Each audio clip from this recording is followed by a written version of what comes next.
And that's why they kicked me out of the Popeyes chicken. Oh, man. I know. I only wanted a chicken sandwich. Welcome to Wholesome Hussies, everyone. Welcome. With me is the beautiful, the gorgeous, the elven Kristin. And I am Alex. It's Wholesome Hussies. Episode 2. Yeah. We made it. Made it. Oh my god. How long did it take us to get here? Well, I mean, the drive is 30 minutes. Drive for me. Traffic was okay. Coming down from Woodland Hills.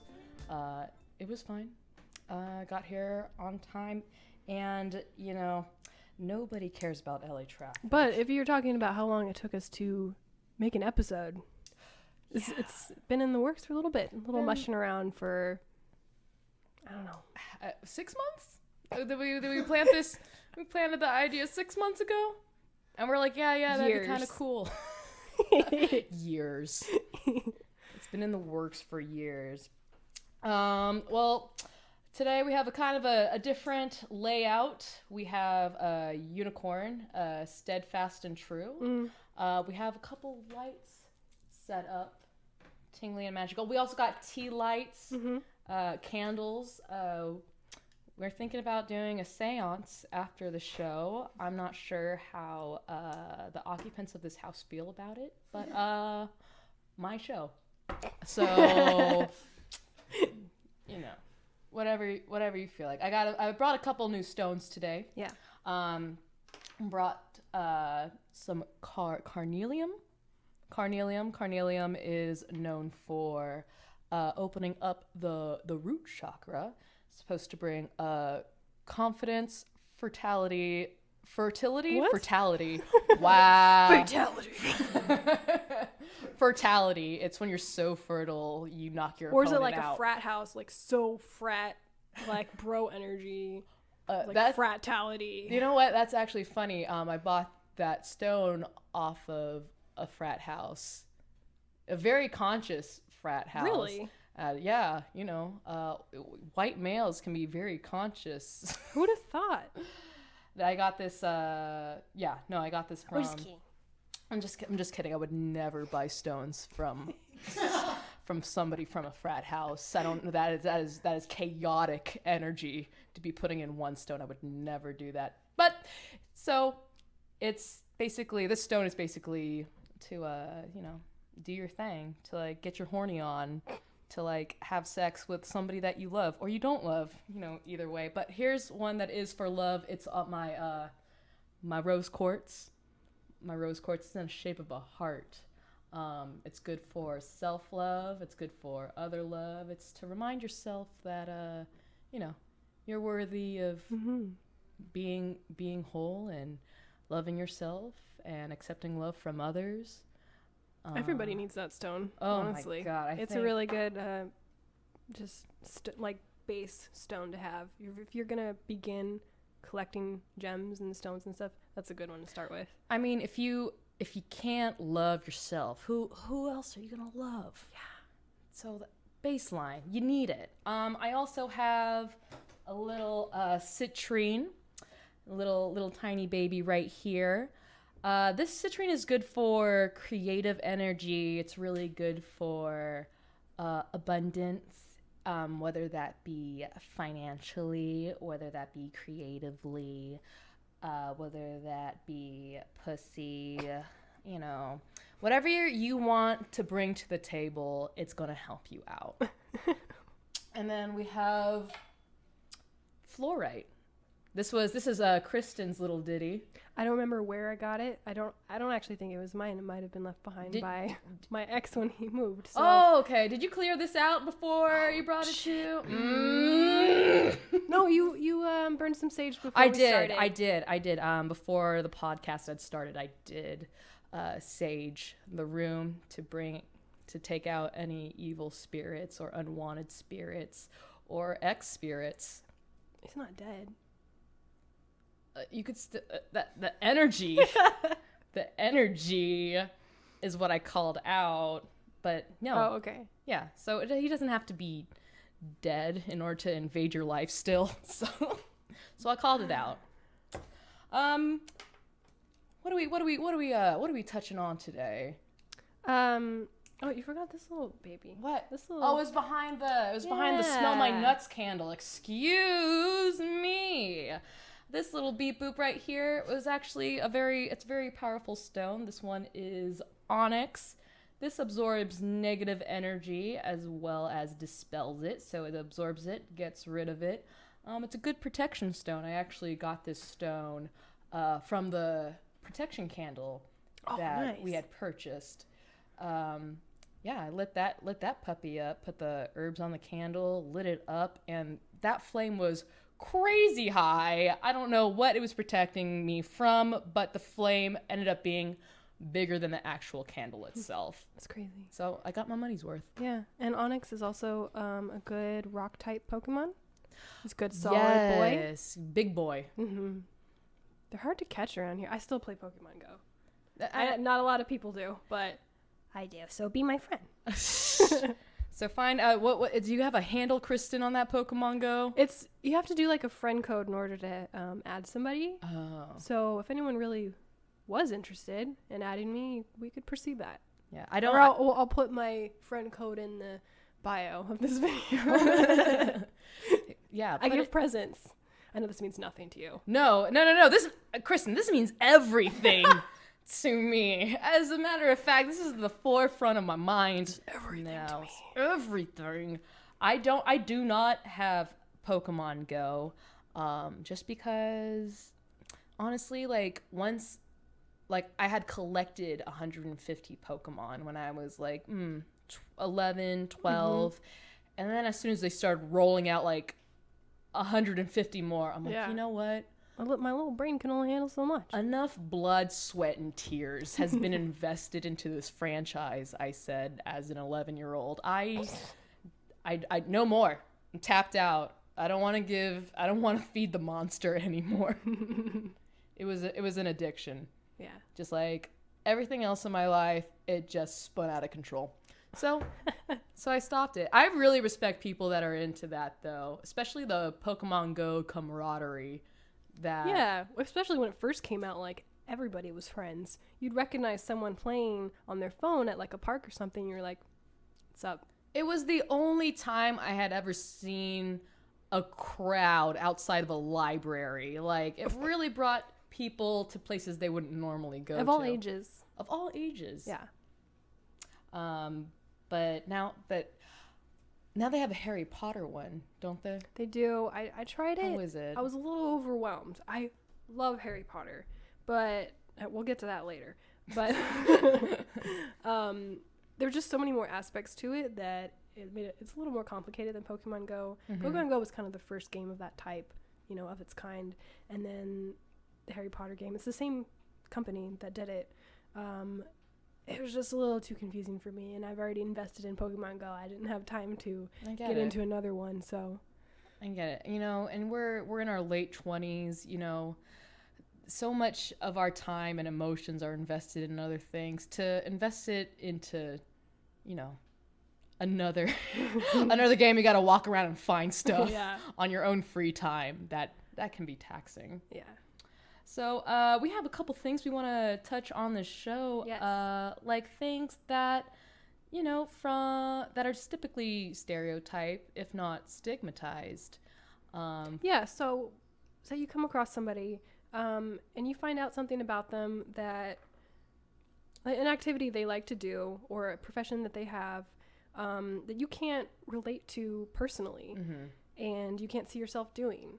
I feel like when that happens to somebody, it can go two ways. Either they totally respect that person for doing that, or they shun them and make them feel bad about it.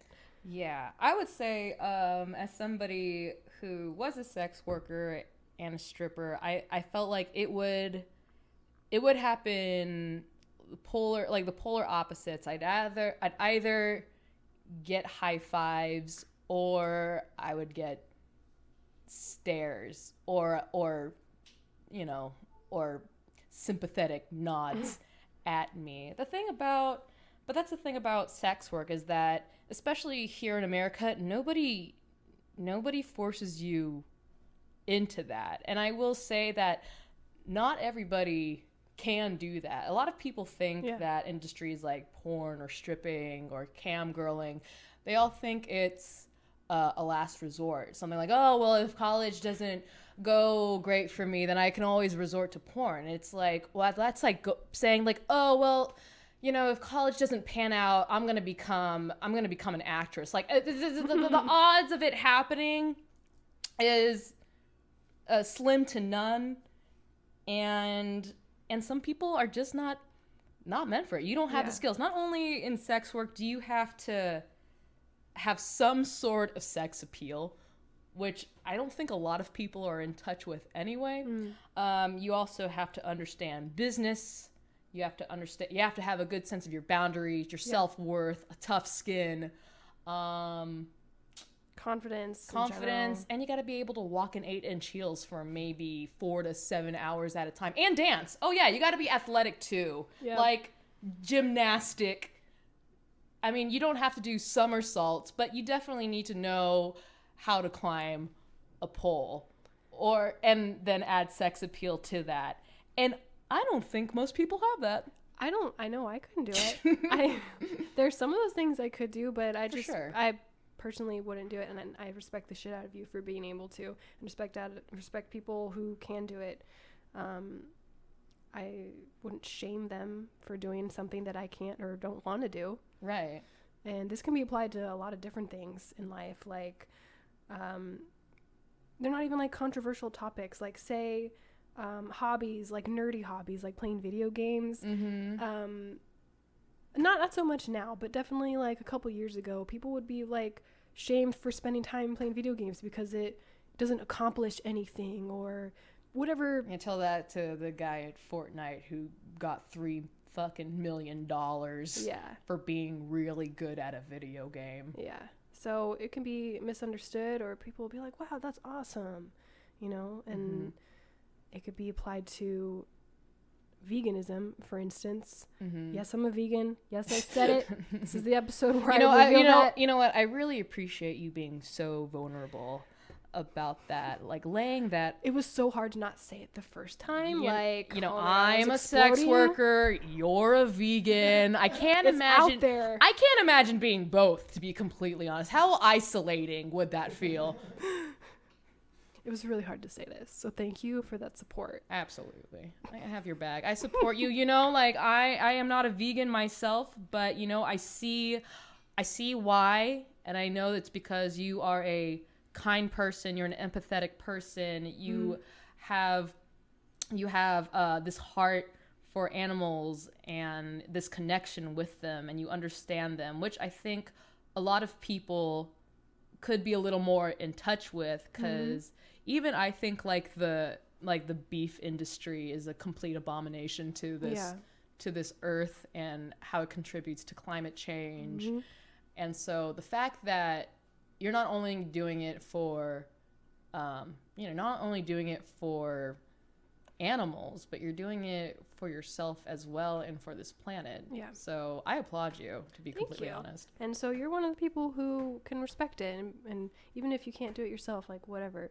But then there's people who are obnoxious about the fact that they don't want to do it, and I'm like, great, I didn't ask you. Well, I don't often like want to tell. I'm not the obnoxious vegan who like goes to a place and like announces that I'm vegan or like announces there's no options. I quietly try to find something to eat and just deal with it. I quietly suffer. Let no one know about it. I think that's just the Capricorn in you, though. Maybe. But speaking of like people being woke about stuff like that, or like the beef industry, so I make raw food for my cat. Yum. And I go to a butcher, which is hell for me, but I do it for my kitty. Yeah. And I just went yesterday, and so I went in there, and the butcher's really nice, honestly. Aww. And I know that they like it's kind of hard. Do they know that you're vegan? No. Oh, okay. I just only go to get cat food there, but so somehow we're talking about cats, we're talking about my cats, and the guy was like, you know, I know somebody who talks to cats, like animal communication. And I was like, I was like, I'm all about that. Yeah. That's like my life. Yeah. And I just thought it was so crazy that a butcher whose profession is farm animals, chopping them up, selling them to people, knows about animal communication and that you can talk to animals and stuff. This topic of animal communication could be a whole segment. Like, I could go on about it. I'm not going to touch on a whole lot of it right now, but I just thought it was crazy that my butcher knew about such a thing and that he knows somebody who can talk to cats. And did you get like because we all know that Kristin is Dr. Doolittle. Did you get like his number or no, it's not. I mean, I think he was referring to, there's like a farm a couple hours north or something. There's a woman who does animal communication classes there. I think that's what he was referring to. He'd heard about it or he'd talked to her before or something. But I just thought that was really crazy coincidence. Not a topic I would think to talk about with the butcher. But you know, I had a similar experience where I had opened up to one of my cousins about, because we went on this cousin, like, we called it, it was a cousin trip to Palm Springs. We called it Coachella. And one of my older cousins, who I think is badass, like, she's worked in the movie industry, she performs hula, and she's just a total babe, total badass. And I remember she's like, so, like, she asked me, she's like, so what makes you really, really happy? And I felt very vulnerable because honestly, I was like, you know, I haven't really opened up to her that I've done this line of work, but you know, it's Coachella. I guess I like, this is the time to be vulnerable. And I told her, I was like, honestly, when I was writing sketches, doing comedy and dancing for money, like that's when I've been the happiest. She goes, oh, I used to do that. I was like, no way. Like, and like just this huge sigh of relief because I knew that she knew what that entails. And, you know, and she did it at a time where, because, you know, you see in like Instagram, like, you know, that's kind of like being a stripper can be paraded around and you can get clout for it. But back then it was a little more shamey. And she did it at a time where it was definitely like where you were able to make more money. But then also, you know, you could absolutely 1,000% get shunned. Not that thousands of people who do enter sex work don't get shunned, but you know, she took that risk, and I felt like a very deep connection when she shared that with me. But she did it when she was 17, like 18. I was like, damn. But you know what? That just made her more money. So, and she's a total badass. She's a mother of two. And so I have great respect for that. But yeah, like, just like being open about things that you feel you had misunderstood can be a very solidarity moment. Yeah. When you open about vulnerable things like that. Yeah.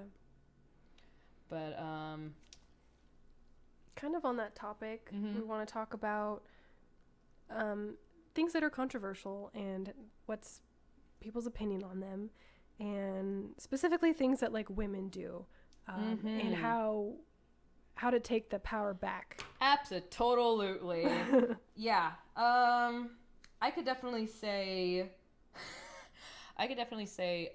for dancing, you know, there were the dancers and then there were the bartenders. And I remember I had so many friends that, like, all the girls were dancers, and for the most part, like, we all really got along, and there was like a good rapport with the bartenders, and we were all good friends.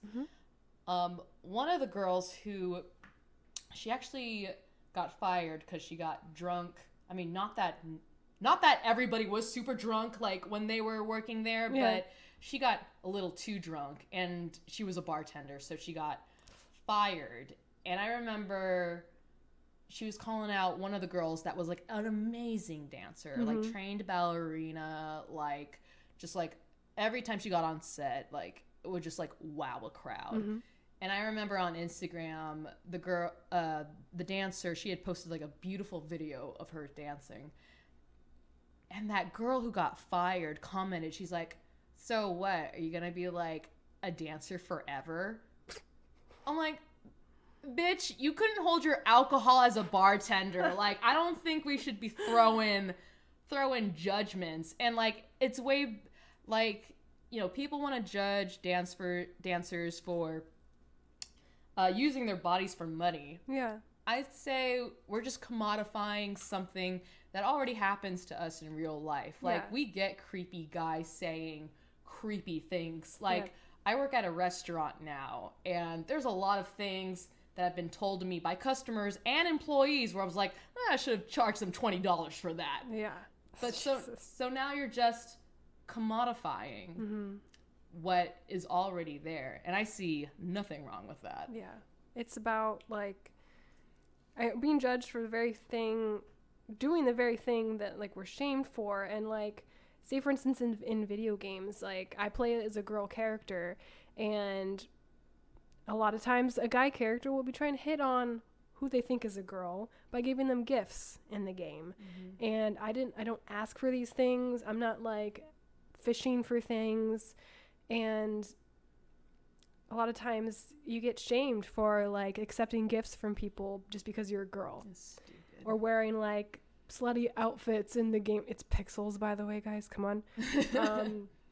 Being shamed for wearing, like, slutty outfits because, like, you're asking for it or something. And I'm like, I'm the one who stares at this character all the time, so I want it to look nice. Right. And yeah.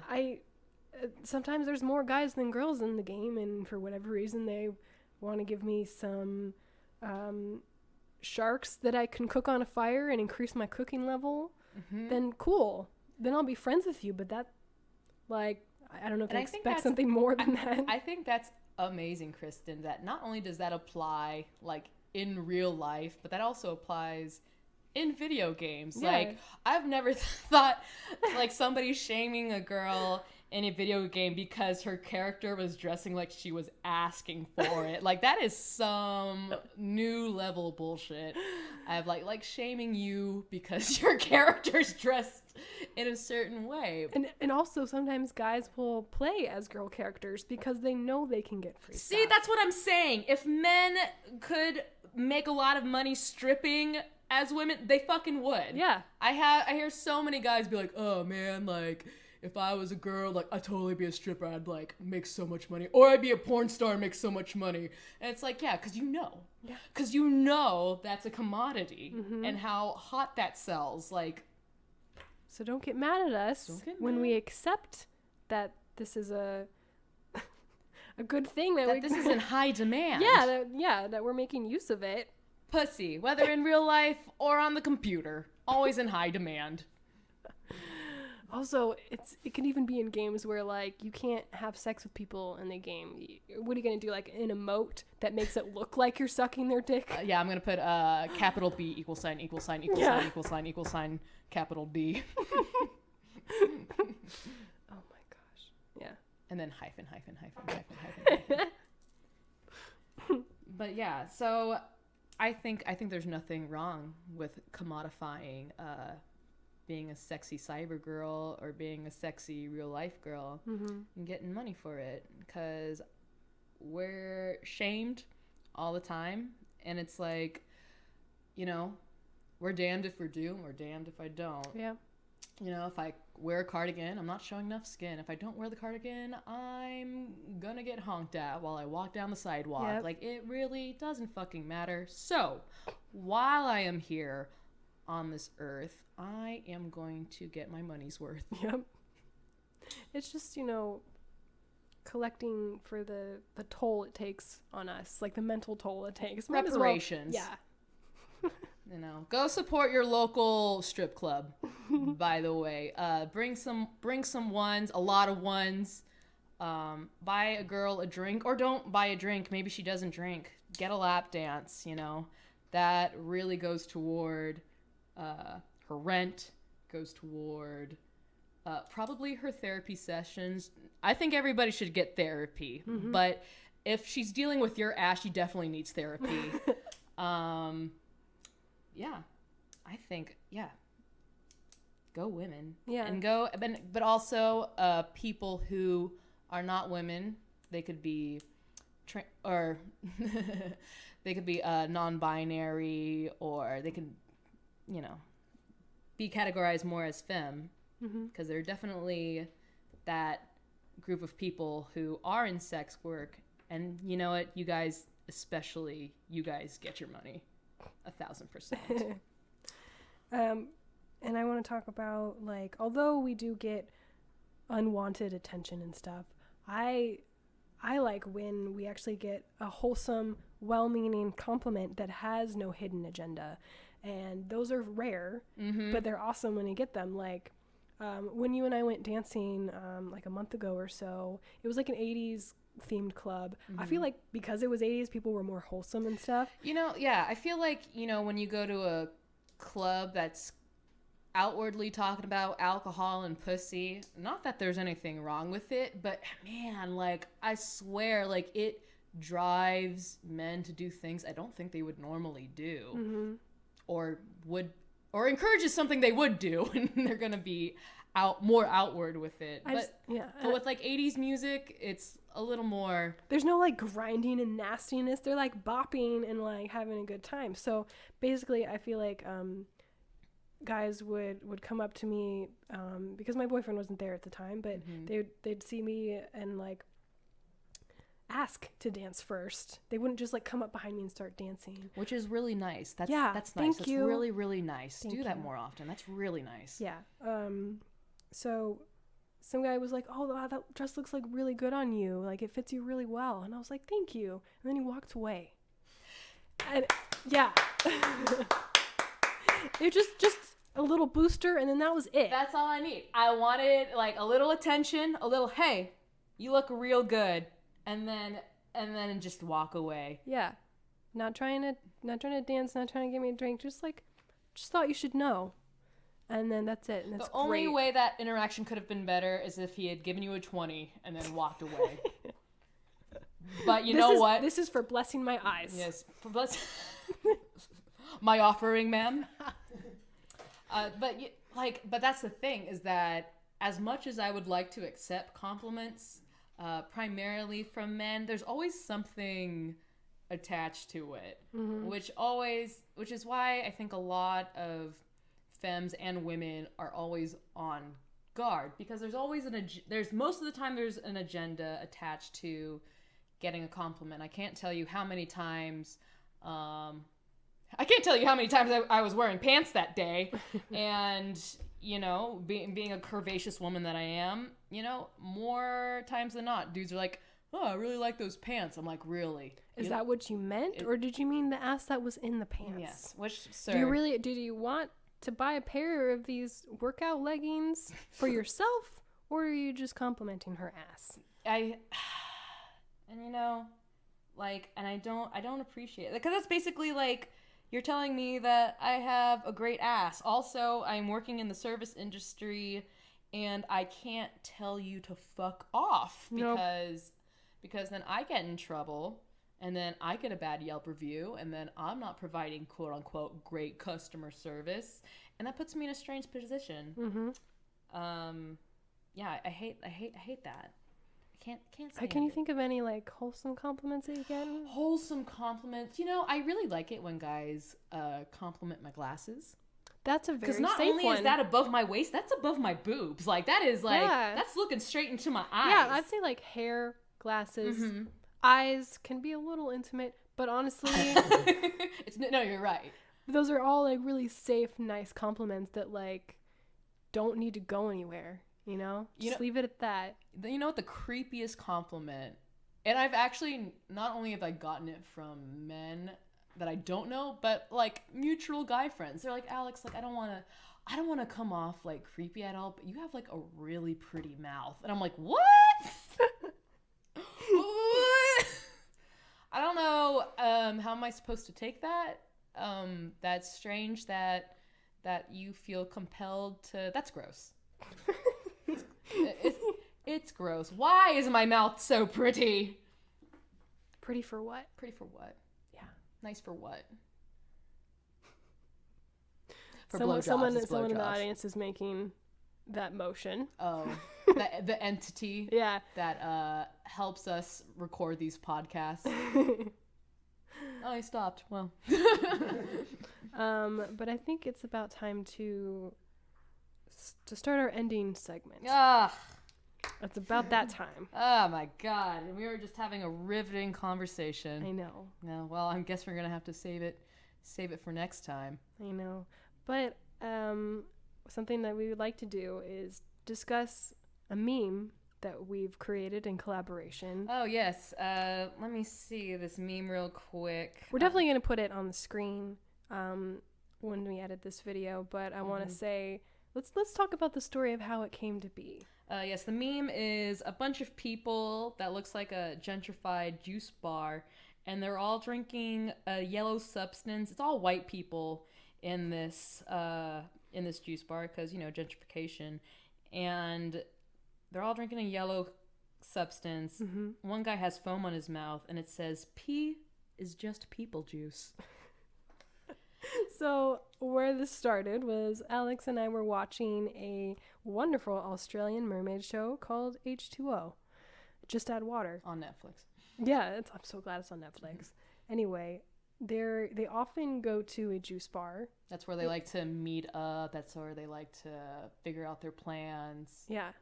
And I'm not sure if the props on the set are always juice, because one particular juice we saw on somebody's table just looked like water with yellow dye in it. Yeah, and it wasn't like a apple juice color. It was like somebody was super dehydrated and pissed in a cup. Yeah. So color. It's definitely was not pineapple juice. Nope. Was not apple juice. Nope. It was pee. Yeah. So I was like pee in a juice bar, and I was like, you know what? Pee is just people juice. And I said, "Holy shit, Kristin." And then we were on the floor. I love your brain. I love you. I love your observations. I want to use your brain. I want to put it on a picture. May I, mother, may I? And then brilliant Alex, she loves creating memes, and she made a meme out of that. And then pee is just people juice. And it also is a commentary for pee fetishes. And I feel like that would be the justification. Like if anybody got, kink shamey about it. I mean, pee is just people juice. Come on. It's the most sterile thing you could drink. Mm-hmm. It's not for me, but anyway. I'm not going to say it's not for me. But like I said, and I stand by it, pee, it's just people juice. Mm-hmm. Thanks, everybody. Just want to make that known. So that about wraps it up. I think it's time for Wholesome Hussies to be over. We are done. We've had enough of that. I'm done. I'm tapped out, guys. Thank you for tuning in again.